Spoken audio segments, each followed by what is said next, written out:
मर्जी उनके साथ। पुस्तकें समाज की तत्कालीन परिस्थितियों का दर्पण एवं ऐतिहासिक धरोहर होती हैं। हमारे ग्रंथ, वेद, उपनिषद इस तथ्य का सशक्त प्रमाण है। आज भारतवर्ष की स्वर्णाभा नरेंद्र मोदी पुस्तक का विमोचन माननीय मुख्यमंत्री जी द्वारा किया जाना है। इस पुस्तक के लेखक पूर्व सांसद श्री रमेश चंद्र तोमर जी को पुस्तक के संबंध में विचार प्रकट करने के लिए आपकी तालियों के साथ सादर आमंत्रित करती हूं।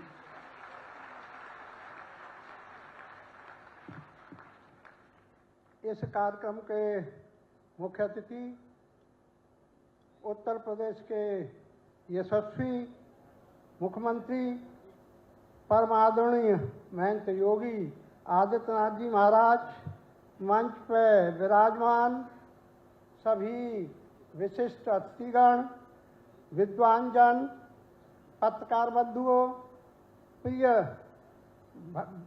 भाइयों और बहनों, आज मेरे जीवन का यह अत्यंत सुखद एवं गौरवपूर्ण क्षण है कि मेरे द्वारा लिखी हुई पुस्तक भारतवर्ष की स्वर्णाभा नरेंद्र मोदी का विमोचन उत्तर प्रदेश के मुख्यमंत्री आदरणीय योगी आदित्यनाथ जी के कर कमलों के द्वारा हो रहा है। जब इस पुस्तक के लिखने का विचार बनाया, तब मैंने सोचा कि मैं इस पुस्तक का विमोचन आदरणीय योगी जी से कराऊंगा। इस पुस्तक को लिखने में 8 महीने लग गए और जब पुस्तक बनकर तैयार, सीएम आवास पर फोन किया कि मैं माननीय मुख्यमंत्री जी से भेंट करना चाहता हूँ। मुख्यमंत्री जी की कृपा हुई, शाम को 6 बजे, पौने 6 बजे फोन आ गया कि कल 11 बजे आ जाओ। 14 तारीख सितंबर को 11 बजे आया। मैं पहुंचा। मैंने कहा, माननीय मुख्यमंत्री जी, मैंने प्रधानमंत्री पर एक पुस्तक लिखी है, मेरे मन की इच्छा है कि आप उसका विमोचन करें। मेरी विनम्र इच्छा को माननीय मुख्यमंत्री जी ने स्वीकार कर लिया और स्वीकार करके मुझे धन्य कर दिया। मैं माननीय मुख्यमंत्री जी का आपके इस विशाल हृदय के लिए मैं आपका दिल से आभार व्यक्त करता हूँ। मित्रों, नरेंद्र मोदी जी आज केवल भारत के ही नहीं बल्कि पूरी दुनिया के सबसे सर्वप्रिय नेता हैं। उन्होंने अपने जीवन में अनेकों असाधारण कार्य किए हैं। मैं तो मानता हूँ कि वह इस धरती पर एक अवतार के बनकर आए हैं और उन्हें ईश्वर ने धरती पर जितनी समस्याएं, उन समस्याओं के समाधान का उत्तरदायित्व सौंपा है। इस पुस्तक को मैंने इन्हीं असाधारण कार्यों और उनके विराट व्यक्तित्व का चित्रण करने का इस पुस्तक में प्रयास किया है। ये पुस्तक 8 महीने में लिखी गई और इस पुस्तक में 14 चैप्टर हैं। जब पुस्तक 8 महीने में लिखी गई और 14 चैप्टर है, मैं प्रत्येक चैप्टर से उनमें से कुछ न कुछ कहूँ तो घंटों लग जाएंगे और हम सबको माननीय मुख्यमंत्री जी को सुनना है। इसलिए मैं थोड़े समय में ही अपनी बात के समाप्त करूंगा, लेकिन टाइम 7-8 मिनट लूंगा, बीच में टोकना नहीं चाहिए, क्योंकि माननीय मुख्यमंत्री जी से अनुमति ले ली थी मैंने।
कर्मयोगी के रूप में जीवन यात्रा को प्रस्तुत किया गया है। वहीं उनकी माँ के प्रति उनका अटूट प्रेम, जनता जनार्दन के प्रति संपूर्ण समर्पण और राष्ट्र के लिए निरंतर तपस्या, इन सब का उल्लेख इस किताब में मिलेगा। ये वे कैसे प्रकृति के दूत थे, ये पुस्तक में उल्लेख है। मैं धर्म रक्षा, उनके अवतार की तार्किक व्याख्या भी पुस्तक में है। कलयुग में राम का हनुमान बनकर भव्य मंदिर का निर्माण कराने वाले देश के यशस्वी प्रधानमंत्री ईश्वर के दूत हैं। यह अभिव्यक्ति भी इस पुस्तक में तर्कसंगत तरीके से की गई है। उनमें विवेकानंद की छाप दिखती है तो कभी वे स्वयं से ही प्रतिस्पर्धा करने लगते हैं। इस पुस्तक में अनायास कुछ नहीं लिखा है, बल्कि प्रधानमंत्री जी के बारे में अगर किसी से उपमा का भी प्रयोग किया है तो उसके पीछे ठोस तर्क का उल्लेख इस पुस्तक में है। मोदी जी जितने सहज सरल हैं, उतने दृढ़ और अटल इरादों के धनी हैं। यह उनके निर्णयों से झलकता है। मैंने उनके व्यक्तित्व और कृतित्व पर के इन सभी आयामों को इस पुस्तक में चित्रण करने का काम किया है। आज पूरी दुनिया में सम्मान हासिल कर रहे मोदी जी का नेतृत्व हम सबको प्रेरित करता रहेगा। यह विवरण इस पुस्तक में पढ़ने को मिलेगा। मैं मानता हूं कि राजनीतिक विद्यार्थी, शोधार्थी, प्रशासन के से जुड़े अधिकारी, उन सभी लोगों के लिए एक संदर्भ ग्रंथ का कार्य करेगी जो हमारे यशस्वी प्रधानमंत्री नरेंद्र मोदी जी के व्यक्तित्व और कार्यों को गहराई से समझना चाहते हैं। मित्रों, यह मेरा सौभाग्य है कि मोदी जी जैसे व्यक्तित्व पर लिखी गई इस पुस्तक का विमोचन योगी आदित्यनाथ जी महाराज जी कर रहे हैं, क्योंकि मेरा मानना है कि नरेंद्र मोदी जी की विरासत को आगे संभालने की क्षमता इस देश में किसी के पास है तो वह केवल और केवल योगी आदित्यनाथ जी के पास है। मोदी जी की तरह योगी जी ने भी बहुत कम उम्र में परिवार के मोह को त्याग कर पूरे देश को अपना परिवार बना लिया था। उन्होंने हिंदुत्व के साथ साथ विकास और न्यायप्रियता की अद्वितीय मिसाल प्रस्तुत की है। आज अपराधी उनके नाम से थर्राते हैं और जनमानस गर्व का अनुभव महसूस करता है कि हमारे पास इतना सशक्त और निष्कलंक नेतृत्व है।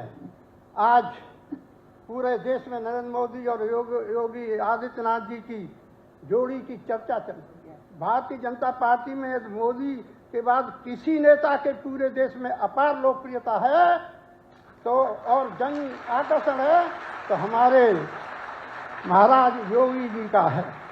अतः आज मैं इस अवसर पर केवल पुस्तक विमोचन का ही नहीं बल्कि यह अवसर केवल पुस्तक विमोचन का ही नहीं बल्कि एक ऐतिहासिक क्षण है जब नरेंद्र मोदी जैसे यशस्वी युग पुरुष पर लिखी गई पुस्तक का और योगी जी आदित्यनाथ जी जैसे महान संत और सबसे सफल मुख्यमंत्री जी का आशीर्वाद एक साथ मिल रहा है। आज जो महाराज जी आए हैं किताब का विमोचन तो करेंगे लेकिन हम सब इनका आशीर्वाद ले रहे हैं। अतः मैं पुनः योगी जी महाराज को कोटि कोटि धन्यवाद देता हूं और आशा करता हूं कि यह पुस्तक हमारे देशवासियों को नरेंद्र मोदी जी के विराट व्यक्तित्व और राष्ट्र निर्माण में के उनके संकल्प से जोड़ने का माध्यम बनेगी।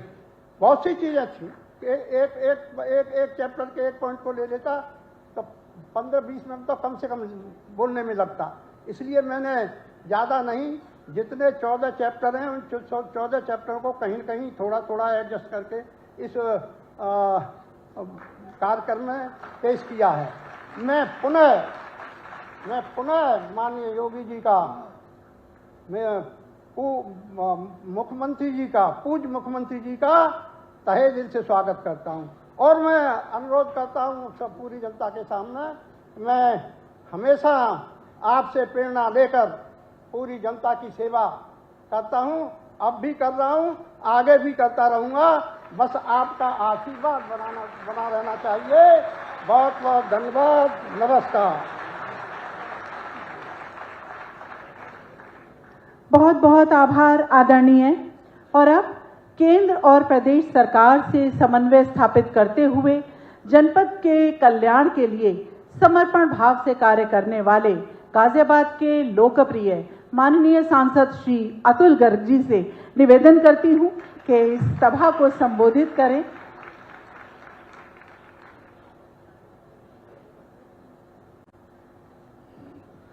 परमानंदीय योगी जी, हमारे महंत जी यहाँ बैठे हैं, क्षेत्रीय अध्यक्ष जी सत्येंद्र सिसोदिया जी, सुनील शर्मा जी, नरेंद्र कश्यप जी, मयंक गोयल जी, चैनपाल जी, सुनीता दयाल जी, ममता त्यागी जी, नंदकिशोर जी, अजीत पाल जी, अनिल अग्रवाल जी, डॉक्टर रमेशन तोमर जी। डॉक्टर साहब को मैंने ये सलाह दी थी कि आप पूरा मत पढ़ना वरना लोग किताब नहीं खरीदेंगे। संजीव शर्मा जी, धर्मेश तोमर जी, मान सिंह जी, सभी लोग, आज बहुत अच्छा दिन है। आज फिर एक बार आशीर्वाद हमें मिलने जा रहा है। आज का विषय है 2045 में विकसित भारत और विकसित उत्तर प्रदेश। मैं 2017 में मुख्यमंत्री जी ने मुझे मंत्री बनाया था, खाद्य रसद मंत्री। तो हम सब का प्रशिक्षण शिविर लगा था। उसके अंदर जो हमारे प्रमुख सचिव थे, तो 2016 की खरीद 8 लाख टन हुई थी और उसके सापेक्ष वो 25 लाख टन की खरीद का प्रस्ताव लेके आए थे, लक्ष्य लेके आए थे। मुख्यमंत्री जी ने आदेश दिया कि 25 लाख टन नहीं, 50 लाख टन की खरीद का लक्ष्य होना चाहिए, बिचौलिए नहीं होने चाहिए और कोई व्यक्ति ऐसा ना रहे कि जिसकी खरीद बाकी रहेगा। बड़ा अजीब सा लगा कि क्या ये संभव है। उस साल खरीद लगभग शुरू हो चुकी थी, पूर्व तैयारी का समय नहीं था, सरकार अप्रैल में बनी थी, 25 अप्रैल से खरीदारी शुरू हुई थी। 35 लाख टन की खरीद हुई, पिछले साल के 8 लाख टन के मुकाबले 35 लाख टन। अगले साल 55 लाख टन की खरीद हुई, लेकिन एफसीआई को आदत पड़ी हुई थी, वो हमारे को गेहूं भेजे जा रहे थे उत्तर प्रदेश के अंदर। मैंने मुख्यमंत्री जी के सामने जानकारी दी, मुख्यमंत्री जी ने मुझे निर्देश दिया कि पासवान जी से मिल के आइए। मैं उनसे मिलने गया, एफसीआई के सारे अधिकारी वहां बैठे थे। तो पासवान जी बोले कि हम आपको गेहूं इसलिए भेज रहे हैं कि कल को कोई गेहूं की शॉर्टेज होगी तो कौन जिम्मेदार होगा, क्योंकि आपकी स्टेट नॉन परफॉर्मिंग स्टेट है, बीमारू राज्य है। मैंने कहा कैसी बातें करते हैं, 1.5 साल हो गया है योगी जी को आए हुए, 55 लाख टन खरीद चुके हैं। नॉर्थ ईस्ट के अंदर भी गेहूं भेजना बंद कर दो, उत्तर प्रदेश से ज्यादा आसानी से पहुंचेगा, हम जिम्मेदार हैं। तो एफसीआई का अधिकारी घबरा गया, वो बोला कि साहब रिक्विजिशन नहीं था हमारे पास, हमारे को पता नहीं था कि क्या है। मैंने पता कैसे नहीं था, 55 लाख टन के हिसाब से गेहूं के बोरे आपने भेजे या नहीं भेजे। ये बीमारू राज्य की थिंकिंग पूरे भारत के अंदर राजधानी में थी। और आज क्या पोजीशन है, आज ये पोजीशन है कि आज हम लोग, हमारे पास समुद्र नहीं है तमिलनाडु की तरह, कर्नाटक की तरह, महाराष्ट्र की तरह, लेकिन वो दिन दूर नहीं है कि जब भारत का जो विकसित सपना है, विकसित देश का बनने का सपना, उसका रास्ता उत्तर प्रदेश से होकर के निकलेगा। मोदी जी लाल किले से बोलते हैं कि भारत के अंदर हम सबसे ज्यादा मोबाइल बना रहे हैं, उसकी फैक्ट्री कहां है? उसकी फैक्ट्री उत्तर प्रदेश नोएडा के अंदर है। आज एनर्जी के अंदर, ग्रीन एनर्जी के अंदर हम काम कर रहे हैं, एआई के अंदर हम काम कर रहे हैं, ड्रोन सबसे ज्यादा हम लोग बना रहे हैं। और आपको बता दूं कि चिनाब के ऊपर जो पुल बना है वो भी गाजियाबाद के इंजीनियरों ने, गाजियाबाद के उद्योगपतियों ने बना करके एलएनटी को दिया है। बस मैं इतना ही कहना चाहूंगा कि बुंदेलखंड के अंदर जहां पर कोई काम ही नहीं था, आज मिसाइलें बन रही हैं, बम बनाने की फैक्ट्रियां बम बना रही हैं। उत्तर प्रदेश कंधे से कंधा मिला करके अपना पूरा का पूरी जिम्मेदारी संभालेगा। 1947 में जब गिनती की जाएगी तो नंबर 1 का स्टेट उत्तर प्रदेश होने वाला है। और मैं माननीय मुख्यमंत्री जी के सामने ये भी कहना चाहूंगा कि उत्तर प्रदेश से भारत के अंदर 2047 में विकसित राष्ट्र का रास्ता तो निकलेगा, लेकिन ये गाजियाबाद भी आपके लिए गेटवे ऑफ उत्तर प्रदेश बन के रहेगा। बहुत बहुत धन्यवाद। भारत माता की। बहुत बहुत आभार माननीय। उत्तर प्रदेश शासन द्वारा सौंपे गए स्वतंत्र प्रभार के निष्ठापूर्वक सफल क्रियान्वयन के लिए कृत संकल्पित माननीय राज्य मंत्री पिछड़ा वर्ग कल्याण एवं दिव्यांग जन सशक्ति विभाग श्री नरेंद्र कश्यप जी।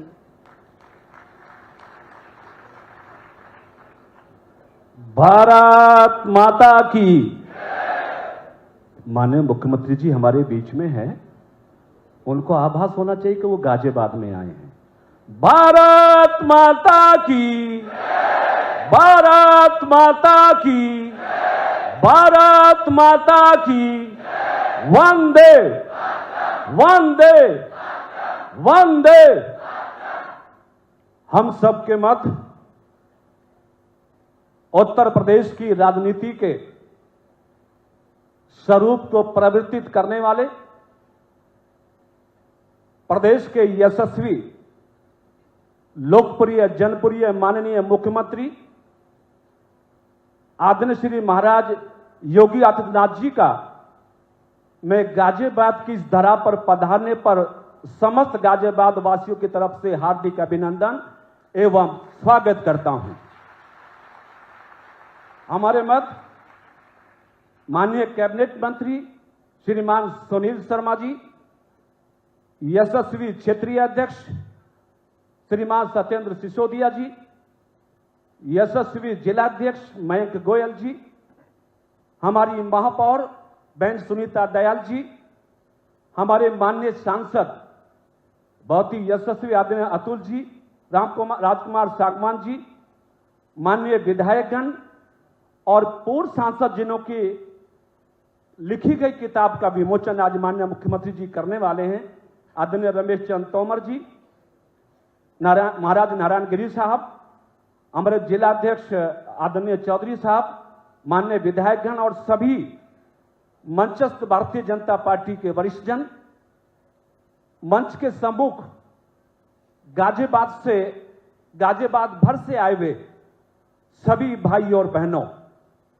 जब माननीय मुख्यमंत्री जी हमारे बीच में हों तो हम जैसे कार्यकर्ता उनके सामने क्या बोल सकते हैं, इसका अंदाजा हम सबको है। चूंकि माननीय मुख्यमंत्री जी के सामने बोलने का मतलब सूरज को दीपक दिखाने वाली बात होगी, इसलिए मैं भी माननीय मुख्यमंत्री जी को सुनने के लिए हम सब लोग उपस्थित हैं। बस एक निवेदन करके कि विजन 2047 जो देश के प्रधानमंत्री नरेंद्र मोदी जी ने विकसित भारत के रूप में लिया है, हम सब लोग आशान्वित हैं। पूरा देश इस बात को जानता है, दुनिया को इस बात का एहसास है कि मोदी जी जो कहते हैं उसे करके दिखाने का दम रखते हैं। तो भरोसा करना है हम सबको कि माननीय प्रधानमंत्री जी ने भारत को विकसित राष्ट्र बनाने का संकल्प लिया है, तो निश्चित 2047 तक हमारा देश विकसित राष्ट्र बनेगा। और विकसित राष्ट्र बनाने में बड़ी भूमिका हमारे बड़े प्रदेश उत्तर प्रदेश की रहेगी, इसमें कोई अतिशयोक्ति नहीं है। क्योंकि उत्तर प्रदेश आबादी की दृष्टि से देश का सबसे बड़ा प्रदेश है और 8.5 सालों में महाराज श्री जी के नेतृत्व में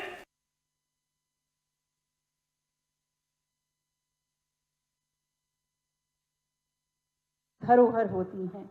हमारे ग्रंथ, वेद, उपनिषद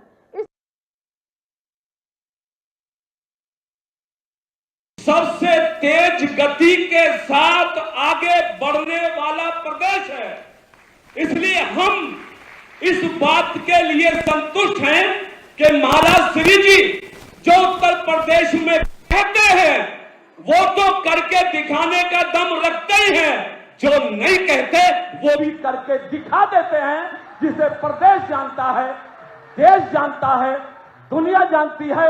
इसलिए हम उत्तर प्रदेश के समस्त लोग महाराज श्री जी आपके नेतृत्व में भरोसा करते हुए इस बात के लिए आश्वस्त करते हैं कि 2047 तक जो भी लक्ष्य उत्तर प्रदेश की ओर से आप तय करेंगे, हम सभी कार्यकर्ता मिलकर आपका झंडा बुलंद करने का काम करेंगे। इन शब्दों के साथ मैं अपनी वाणी को देता हूं विराम। एक बार जोर से बोल दो, जय श्री राम, जय जय श्री राम।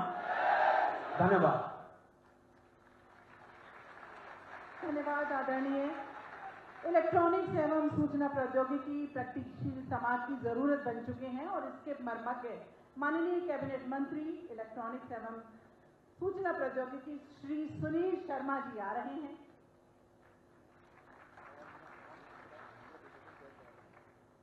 भारत माता की, भारत माता की। श्री नरेंद्र मोदी, श्री नरेंद्र मोदी, माननीय योगी आदित्यनाथ, माननीय योगी आदित्यनाथ। आज के इस कार्यक्रम में मुख्य अतिथि उत्तर प्रदेश के यशस्वी मुख्यमंत्री माननीय श्री योगी आदित्यनाथ जी, और क्योंकि महाराज जी को आप सब सुनने के लिए बैठे हैं तो मैं कम से कम समय लूं। मंच का परिचय माननीय कश्यप जी ने और माननीय अतुल गर्ग जी ने करा दिया है, उससे मैं अपने आप को जोड़ते हुए सम्मानित मंच और सभा दीर्घा में बैठे सभी सम्मानित बहनों भाइयों सभी को हाथ जोड़कर नमन करता हूं, सभी का अभिवादन करता हूं, प्रणाम। आज विकसित भारत, विकसित उत्तर प्रदेश और सुझाव और आमंत्रण के लिए कार्यक्रम आयोजित किया गया। माननीय मुख्यमंत्री जी हमारे बीच में हैं। मैं बहुत कम शब्दों में अपनी वाणी को विराम देकर के माननीय मुख्यमंत्री जी के समय में से कम समय लेने की कोशिश करूंगा। बहनों भाइयों, जब हम विकसित भारत की बात करते हैं तो विकसित भारत का सपना तभी पूरा होता है जब विकसित उत्तर प्रदेश हो और विकसित एक एक गांव। आज हम बाबा दुधेश्वर नाथ की धरती पावन भूमि पर यहां सब इकट्ठा है, संकल्प लेकर के जाए कि जो मोदी जी ने सपना देखा ये अमृत काल है और स्वर्णिम काल की तरफ हम बढ़ रहे हैं। इसके लिए सबको, क्योंकि आज उत्तर प्रदेश में षड्यंत्रकारी ताकतें जिन्होंने इस प्रदेश को बर्बाद करके रखा था, मैं थोड़ा सा 2017 से पीछे जाना चाहता हूं और गाजियाबाद के लोगों से अच्छा उसको कोई नहीं जानता होगा। साथियों, पश्चिम उत्तर प्रदेश की क्या हालात हुआ करते थे।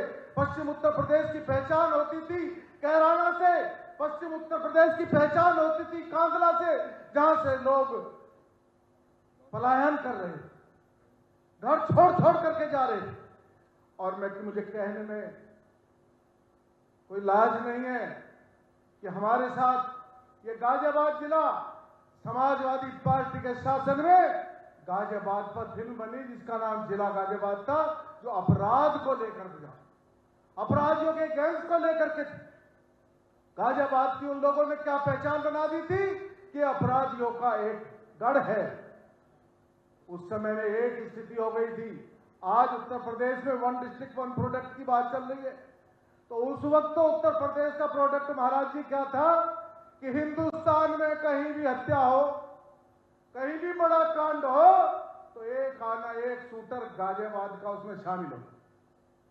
गाजियाबाद के नौजवान का आइकॉन अपराधी बन गए थे। गाजियाबाद के ऐसे हालात हो गए थे। माननीय मुख्यमंत्री जी ने कमान संभाली, आज गाजियाबाद शिक्षा का केंद्र बना। यहाँ 2 यूनिवर्सिटी बन गई, इंजीनियरिंग कॉलेज है, मेडिकल कॉलेज है। आज यहाँ RRTS चल रही है, नमो भारत ट्रेन चल रही है, आज यहाँ एक्सप्रेस वे है, आज यहाँ एयरपोर्ट है। आज गाजियाबाद दुनिया के नक्शे पर है। कहां समय वो था कि मुझे मालूम है जब गाजियाबाद के बच्चे दूसरे राज्यों में नौकरी करने जाते थे तो वो अपना पता गाजियाबाद नहीं बताते थे, दिल्ली बताते।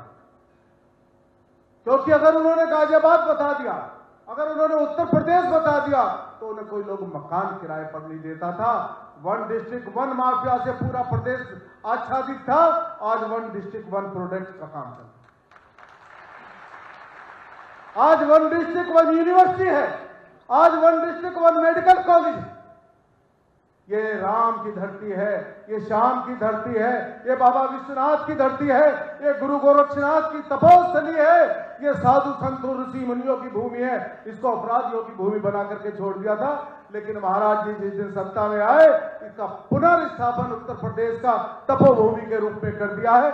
आज एक तपस्वी के नेतृत्व में सरकार चल रही है। आज माताएं बहनें अपने आप को सुरक्षित महसूस करती हैं। रात को मैं चले जाइएगा, मैं आमंत्रित करता हूं, आइएगा इंदिरापुरम में, ये हमारी मंडल अध्यक्ष बैठी है वहां।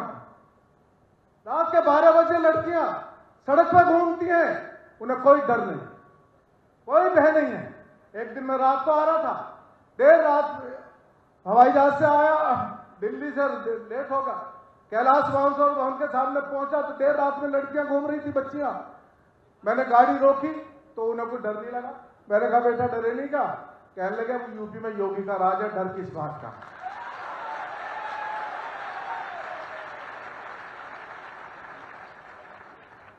पुलिस हर व्यक्ति की साथ नहीं जा सकती, वही पुलिस है। लेकिन फर्क क्या है? फर्क मैं बताना चाहता हूं। फर्क यह है कि जब पुलिस थाने चलाते थे ठेकेदार, एक घटना मैं गाजियाबाद की बताता हूं।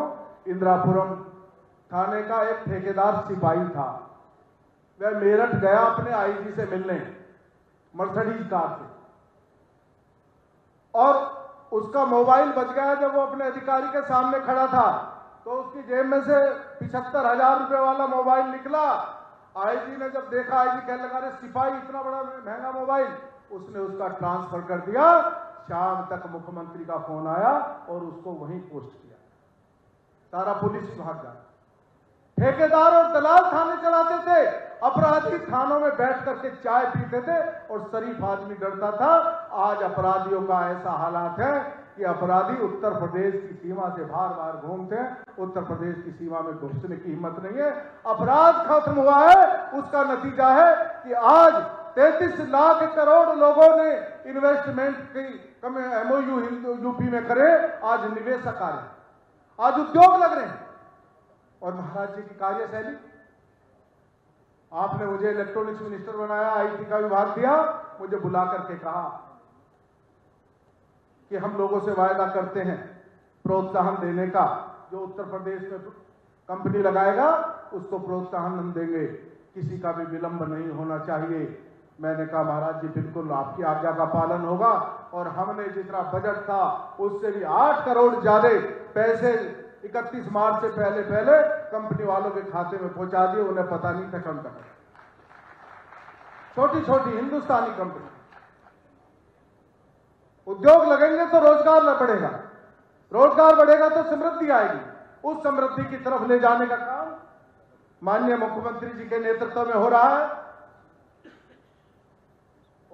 ठीक है, उत्तर प्रदेश विकास की तरफ है। आपके नेतृत्व में उत्तर प्रदेश $1 ट्रिलियन इकोनॉमी का प्रदेश बनने जा रहा है।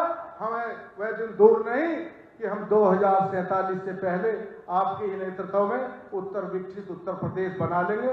ये पूरा विश्वास है। आप सबका साथ और सहयोग चाहिए। बहुत बहुत धन्यवाद। सभी को नमस्कार। पर्ची आ गई। धन्यवाद। बहुत बहुत आभार आदरणीय। और अब समय है पुस्तक विमोचन का। हम निवेदन करते हैं माननीय मुख्यमंत्री जी एवं मंचासीन गणमान्य अतिथियों से कि आप पूर्व माननीय सांसद श्री रमेश चंद्र तोमर जी द्वारा लिखित पुस्तक भारतवर्ष की स्वर्णाभा नरेंद्र मोदी पुस्तक का विमोचन करें और आज शुभ कार्य में तालियों के साथ सहभागिता दर्ज करें। हम सबकी कामना है कि ये पुस्तक कालजयी बनकर पीढ़ियों तक समाज का मार्ग प्रशस्त करे।